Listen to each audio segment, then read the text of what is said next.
हाय, तर आज मी आपल्यासोबत आहे ना माझं जे काही मॉर्निंगचं रुटीन आहे ते मी तुमच्यासोबत शेअर करणार आहे. स्वतःसाठी थोडाफार वेळ, त्यानंतर मुलाचं आवरणं, त्याचं टिफिन, हे सगळं मी कसं मॅनेज करते हे तुमच्यासोबत मी शेअर केलेलं आहे. त्यामुळे व्हिडिओ शेवटपर्यंत नक्कीच बघा. तर माझी दिवसाची सुरुवातीनं डिपेंड करते की मेन्यू काय आहे टिफिनचा. जर टिफिन मला पोळी भाजी बनवायची असेल तर मग मला लवकर उठावं लागतं, आणि जर झटपट काही बनणार असेल तर मग मी थोडीशी उशिरा उठते. तर आज मी 7:30 वाजता उठलेले आहे. तर उठल्यानंतर दररोजचं माझं हे ठरलेलं काम आहे ते म्हणजे ना, उठल्याबरोबर मी कमीत कमी 10-15 मिनिटे ना असे बाहेर जाऊन बसते मोकळ्या हवेमध्ये. सकाळच्या फ्रेश हवेमुळे ना खूप छान वाटतं, त्यामुळे मी दररोज सकाळी 10-15 मिनिटं इथे नक्कीच घालत असते.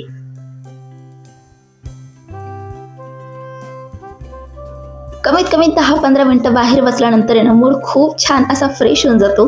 त्यानंतर मग मी ना व्यवस्थित माझं जे काही डेली रुटीन असतं, ब्रश वगैरे करायचं वगैरे, ते मी इथं करून घेत असते. तर आजकाल वातावरण खूप जास्त दमट आहे, त्यामुळे ना सकाळी उठल्यानंतर आहे ना मी ना अगदी थंड पाण्याने फेस वॉश करून घेते. म्हणजे विदाऊट फेस वॉशचं, म्हणजे फक्त पाण्याने मी चेहरा वगैरे धुवून घेते.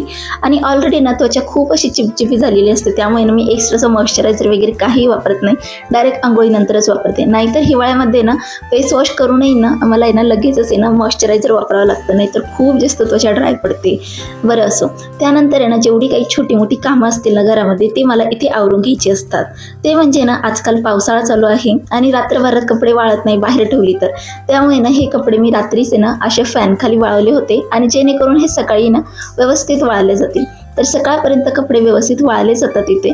आणि हे काम आहे ना प्रथम उठण्याआधीच मी करून घेते, जेणेकरून तो उठल्यानंतर आहे ना त्याला खेळायला मोकळी जागा सुद्धा राहील.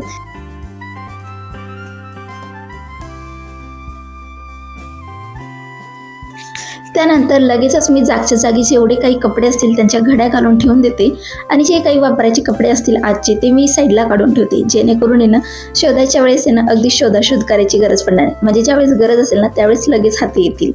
अजून सध्या तरी प्रथम काही उठलेला नाही आहे, त्यामुळे ना मी माझं अजून एक काम असतं ते म्हणजे ना सकाळी उठल्याबरोबर आहे ना मी 1 ग्लास आहे ना गरम पाणी पित असते, म्हणजे कोमट पाणी पित असते. वाटलं कधी कधी तर मग मी त्याच्यामध्ये थोडंसं लिंबू आणि त्याच्यामध्ये मध सुद्धा टाकते, पण आज माझं तसं काही मूड नाही आहे, त्यामुळे फक्त आज मी कोमट असं पाणी घेतलेलं आहे. अजून सध्या तरी मी केटल वापरायला काढलेलं नाही, त्यामुळे पातेल्यामध्येच गरम करते.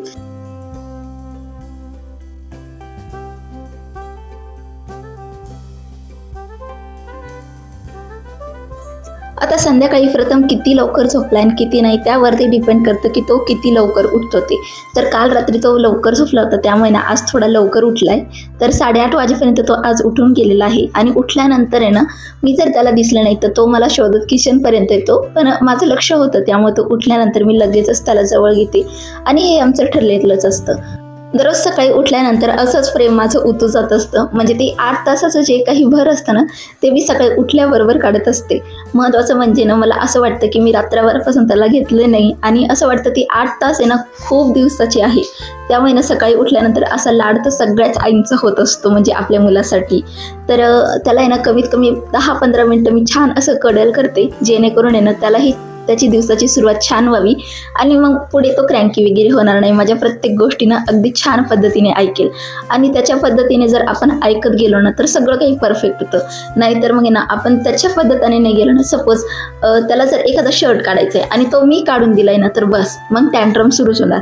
म्हणून आहे ना त्याला सांगावं लागतं तुला काय करायचं आहे काय नाही. आता हा बघा, आज सकाळी आमचं टँट्रम सुरू झालंय, ते म्हणजे हे बेडशीटवरून, सॉरी हा ब्लँकेट आहे. तर आज आम्हाला आहे ना ब्लँकेटची अजिबात घडी घालू द्यायची नाही, त्यामुळे आमचे हे टँट्रम चालू आहे. आणि मी जर जबरदस्ती याची जर घडी घालायला घेतलं ना तर खूप जास्त धिगाणा होईल घरामध्ये. त्यामुळे ना मला हातातलं काम सोडून द्यावं लागतं, आणि हे काम आहे ना ज्यावेळेस तो दुसरीकडे असं बिझी असतो किंवा मग तो दुसऱ्या कामामध्ये व्यस्त होतो ना, त्यावेळेस मग मला हे काम करून घ्यावं लागतात. नाहीतर जोपर्यंत तो इथे आहे ना तोपर्यंत माझ्याकडून हे काम काही होणार नाही, आणि पूर्ण दिवस त्याचाही खराब होईल आणि माझीही चिडचिड होईल.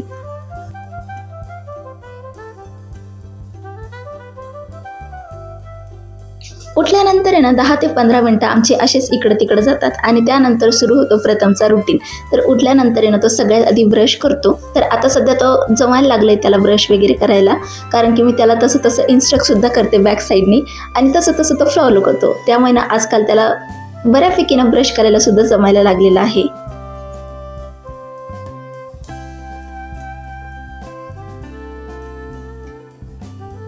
मस्तपैकी फ्रेश वगैरे झाल्यानंतर आहे ना प्रथमला आहे ना इथे मी 1 ग्लासवरून दूध देत असते आणि यामध्ये ना मी जे काही लिटिल जॉईसचं न्यूट्रीमिक्स असतं ना ते ॲड करून त्याला देते, जेणेकरून जे एक्स्ट्राचे न्यूट्रिशन आहे दुधासोबत त्याला गेले पाहिजे म्हणून ते मी यूज करते.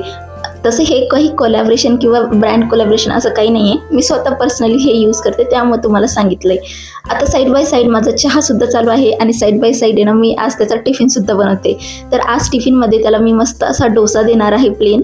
त्यामुळे ना मी सगळे कामं तिन्ही एकत्र करत आहे. एका साईडला दूध थंड होत आहे, दुसऱ्या साईडला मी त्याचे टिफिनचे डोसे बनवते आणि तिसऱ्या साईडला माझी ना जी काही चहा आहे ते होत आहे. तर चहा गाळून इथे मी साईडला ठेवून देते आणि जोपर्यंत चहा थंड होत आहे ना तोपर्यंत माझे इथे डोसेसुद्धा तयार होऊन जातात. आणि ज्या दिवशी मी डोसे वगैरे बनवते ना त्यावेळेस आहे ना माझ्या मुलाची काही अशीच हालत असते, म्हणजे तो माझ्यापासून अजिबात दूर होत नाही. म्हणजे त्याला ना इतके जास्त ते डोसे वगैरे आवडतात, त्यामुळे तो असाच किचनवरती बसतो आणि सकाळचा नाश्ता वगैरे करतो. दररोज बघायला गेलं ना तर 9, 9:30 किंवा 9:30 ते 9:45 पर्यंत आमचं जेवण, खाणं पिणं, फ्रेश होणं हे सगळं काम चालू असतं. तर तेच आमचं आजही चालू आहे. तर आज तसा टिफिनमध्ये त्याचा फेवरेट मेनू आहे, त्यामुळे मी गॅरंटीने सांगू शकते की आज त्याचा टिफिन खाली येणार आहे. त्यामुळे मी त्याला छान असा नाश्ता वगैरे करून दिलाय. नाहीतर मग बऱ्याच वेळा असं होतं की त्यानं जर सकाळी नाश्ता जर पोट भरून केला ना तर मग तो टिफिन खात नाही, असं काहीतरी बऱ्याच वेळा होत असतं. जोवर आमचा इथं ब्रेकफास्ट वगैरे होतोय, चहा वगैरे घेणं होतंय ना तोपर्यंत त्याचा टिफिनसुद्धा इथं तयार असतो आणि तो थंड व्हायला ठेवलेला असतो. आणि एकदाचा तो थंड झाला की मी त्याचा इथे ना लंच बॉक्स आहे ना पॅक करून घेत असते. तर हे त्याला छान असे मी छोटे छोटे डोसे वगैरे बनवून घेतलेले आहे आणि हे मी असे रोल करून त्याच्या टिफिनमध्ये ठेवते, जेणेकरून आहे ना त्याला खायला ना थोडी सोयीस्कर पडतात. सोबतच आहे ना केचप दिलेला आहे आणि थोडेफार साईड डिश म्हणून मी पॉपकॉर्नसुद्धा त्याला दिलेला आहे. तर असं काही त्याचा आजचा लंच बॉक्स आहे. टिफिनमध्ये ठीक आहे. तर माझ्या मुलाला आहे ना टोमॅटो केचप खूप जास्त आवडतं. आजकाल प्रत्येक मुलाला टोमॅटो केचप खूप जास्त आवडतो. माझाच मुलगा काही वेगळा नाही. आणि त्यापैकी ना तुमच्यापैकी ज्यांनी इन्ग्रेडियंट नोटीस केलेले आहेत ते मला नक्कीच क्वेश्चन करतील की दीक्षा तू हेल्दीच्या नावावरती त्याला सगळं प्रिझर्वेटिव्ह, आर्टिफिशियल फ्लेवर्स, त्याच्यानंतर ते रिफाईंड शुगर हेच त्या टोमॅटो केचपमध्ये असतं, तेच तू त्याला देते, आम्हाला सांगते आम्ही हेल्दी टिफिन देते. तर असं नाही आहे. मी मोस्ट ऑफ द टाइम ना टोमॅटो केचप हे घरी बनवण्याचं प्रेफर करते. पण आता सध्या ना पावसाळ्यामध्ये ना टोमॅटो तेवढे छान अवेलेबल नाही.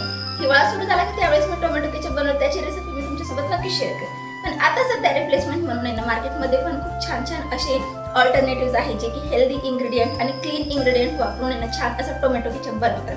त्यामधून आहे ना लिटिल जॉईसचं एक ब्रँड आहे, पण ते थोडंसं म्हणजे ना एक्सपेन्सिव्ह साईडला जातं. जर तुम्ही अफोर्ड करू शकता तर खूपच छान आहे. आणि जर तुमच्या साईडमध्ये जर ब्लिंकिट असेल ना तर ब्लिंकिटवरती तुम्ही जर हेल्दी टोमॅटो केचप जर सर्च केलं ना तर तुम्हाला आहे ना हा टोमॅटो केचप तिथे नक्की दिसेल. तर हा आहे तो टोमॅटो केचप जो मी माझ्या मुलाच्या टिफिनमध्ये देत असते. आणि हा टोमॅटो केचप आहे ना म्हणजे हा टोमॅटो केचप मधले जे इन्ग्रेडियंट आहे ना ते सगळे क्लीन इन्ग्रेडियंट आहेत, त्यांनी सांगितलंय स्वतःहून. आणि महत्त्वाचं म्हणजे ना त्यांनी सगळे जे काही याच्यामध्ये ऍड केले ते सुद्धा व्यवस्थित म्हणजे क्लीन आहेत. आपल्याला म्हणजे डाऊट नाही येणार की आपण त्याला देतोय काहीतरी आर्टिफिशियल फ्लेवर्स आणि त्याच्यानंतर प्रिझर्वेटिव्ह. पण तसं नाही आहे. हा जो केचप आहे ना एकदा जर याची सील मोडली त्यानंतर आपल्याला याला ना फ्रीजमध्ये स्टोअर करावा लागतो. नाहीतर तुम्ही रेग्युलर टोमॅटो केचप बघितलं असेल ते आपण आहे ना कंटिन्युअसली यूज करतो, बाहेर रूम टेम्परेचरवरती ठेवतो, ते कधीच खराब होत नाही कारण त्याच्यामध्ये खूप जास्त प्रमाणात प्रिझर्वेटिव्ह असतात.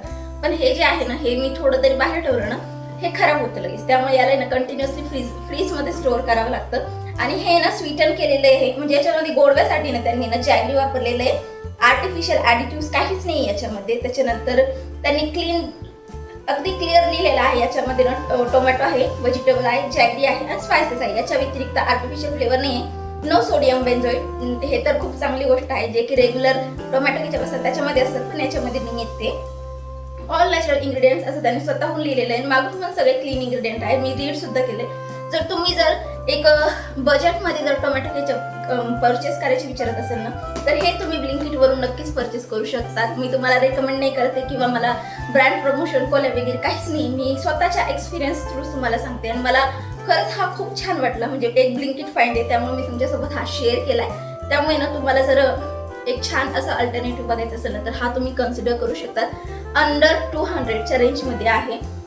या ठिकाणी तुम्ही लिटिल जॉईसचं सुद्धा बघू शकता, पण हे थोडं बजेटमध्ये आहे त्यामुळे मी तुम्हाला हा शेअर केलाय. तर ज्यांचं कन्फ्युजन होतं मी खूप जास्त अनहेल्दी देते, तर तेच मी तुम्हाला क्लिअर केलं की हे एवढं पण अनहेल्दी नाही आहे, एक हेल्दी ऑप्शन आहे. त्यामुळं तुम्ही कन्सिडर करू शकता. तर दररोज आहे ना या टायमिंगपर्यंत माझी आंघोळसुद्धा होऊन जाते, पण आज मला आहे ना हेअर वॉश करायचं आहे, त्यामुळे ना आज मी ते थोडं डिले ठेवलं आहे, कारण की मला बराच वेळ लागतो आणि तेवढा वेळ ना सकाळी पॉसिबल नसतो. त्यामुळे ना आज माझी आंघोळ राहिलेली आहे.